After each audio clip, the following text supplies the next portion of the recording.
Shalom, selamat pagi saudara-saudara yang dikasihi Tuhan Yesus Kristus. Selamat berjumpa dalam renungan pada pagi hari ini. Doa dan harapan saya saudara semua ada dalam keadaan yang baik, sehat, penuh sukacita, dan berlimpah berkat Tuhan. Sebelum kita mendengarkan renungan firman Tuhan, mari kita berdoa. Bapa yang baik, Bapa dalam nama Tuhan Yesus Kristus, penguasa langit dan bumi, Allah atas alam semesta, kami bersyukur untuk kemurahan-Mu. Tuhan sudah memberkati, melindungi kami dari malam hingga pagi ini. Saat ini sebelum kami memulai aktivitas kami rindu diperlengkapi dengan kebenaran firman-Mu. Jamah hati kami agar kami mengerti dan taat pada setiap kehendak-Mu. Dalam nama Tuhan Yesus kami berdoa. Haleluya. Amin. Saudara yang dikasih Tuhan, ayat renungan kita pada saat ini terdapat dalam Injil Lukas pasal 14 ayat 3-6. Tertulis demikian. Lalu Yesus berkata kepada ahli-ahli Taurat dan orang-orang Farisi itu, katanya, diperbolehkankah menyembuhkan orang pada hari Sabat atau tidak? Mereka itu diam semuanya. Lalu ia memegang tangan orang sakit itu dan menyembuhkannya dan menyuruhnya pergi. Kemudian ia berkata kepada mereka, siapakah di antara kamu yang tidak segera menarik keluar anaknya atau lembunya kalau terperosok ke dalam sebuah sumur, meskipun pada hari Sabat? Mereka tidak sanggup membantahnya. Saudara yang dikasih Tuhan, beragama itu baik, tapi jangan jadi bodoh.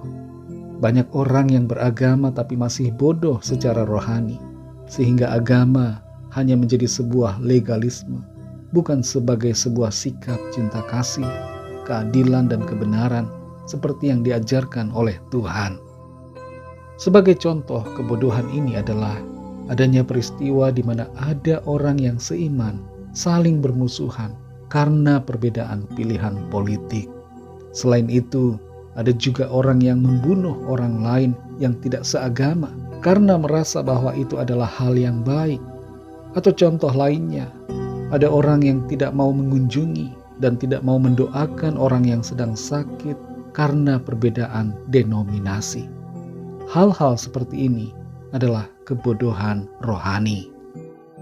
Dalam Lukas pasal 14 ayat 3-6 ini, kita membaca tentang kebodohan rohani dari para ahli Taurat dan orang-orang Farisi. Saking getolnya mereka dengan aturan syariat agama, mereka jadi orang yang tidak punya hati, tidak punya belas kasihan, mengesampingkan kebenaran, dan bersikap munafik. Saat Tuhan Yesus bertanya pada mereka, bolehkah menyembuhkan orang pada hari Sabat atau tidak? Mereka tidak mau menjawab. Mereka diam semuanya, pura-pura tuli. Di hadapan mereka saat itu ada orang yang sakit busung air. Sementara Tuhan Yesus berbelas kasihan dan mau menyembuhkan, orang-orang Farisi dan ahli Taurat justru tidak peduli dan tidak mau kesembuhan itu terjadi di hari Sabat. Tapi bagaimanapun juga Tuhan menyembuhkan orang yang sakit itu. Lalu Tuhan Yesus mengajukan sebuah pertanyaan yang tidak bisa dibantah oleh mereka semua, yaitu, siapakah di antara kamu yang tidak segera menarik keluar anaknya atau lembunya kalau terperosok ke dalam sebuah sumur, meskipun pada hari Sabat? Saudara yang dikasih Tuhan, ada begitu banyak pandangan dan keyakinan agama yang bertentangan, dan seringkali kita merasa kebingungan tentang apa sebenarnya yang benar dan salah. Namun sebagai orang-orang yang beriman, kita hendaknya tidak bingung, tapi melandaskan sikap hidup kita pada Alkitab yang adalah firman Allah. Dalam kehidupan sehari-hari, kita bisa saja terjebak dalam kebodohan rohani dengan cara yang sama seperti yang tertulis dalam ayat-ayat ini.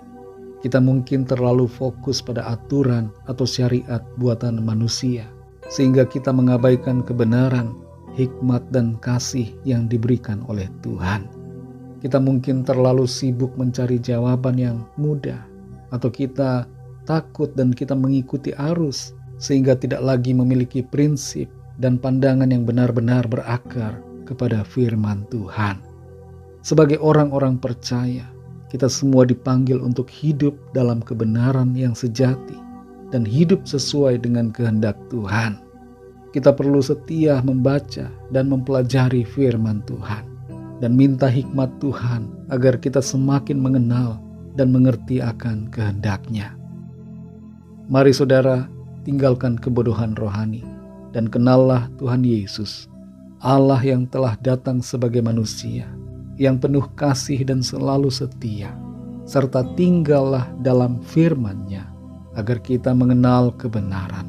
Seperti yang dikatakan Tuhan Yesus dalam Yohanes 8 ayat 31-32, agar kita tinggal dalam firman-Nya supaya kita mengenal kebenaran, dan kebenaran itu akan memerdekakan kita. Mari kita berdoa. Terima kasih Tuhan, kami bersyukur untuk firman-Mu yang membukakan mata rohani kami dan menolong kami untuk mengerti, agar kami tidak terjebak dengan berbagai sikap, prinsip, dan pandangan yang membuat kami bodoh dan tidak mengerti kebenaran.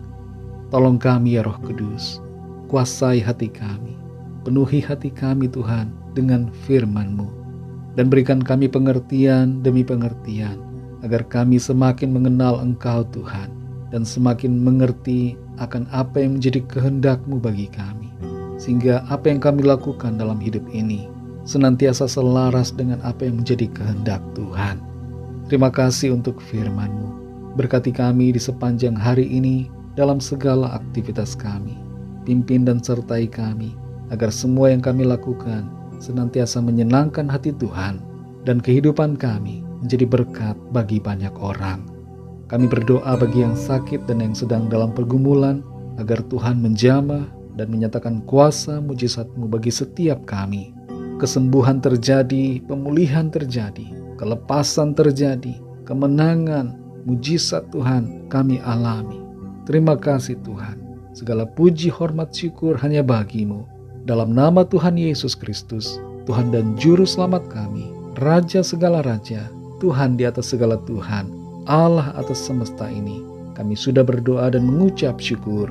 Haleluya. Mari sama-sama kita berdoa doa Bapa kami. Bapa kami yang di sorga, dikuduskanlah nama-Mu, datanglah kerajaan-Mu, jadilah kehendak-Mu di bumi seperti di sorga. Berikanlah kami pada hari ini makanan kami yang secukupnya, dan ampunilah kami akan kesalahan kami, seperti kami juga mengampuni orang yang bersalah kepada kami. Dan janganlah membawa kami ke dalam pencobaan, tetapi lepaskanlah kami daripada yang jahat, karena Engkaulah yang punya kerajaan dan kuasa dan kemuliaan sampai selama-lamanya. Amin. Terimalah berkat Tuhan.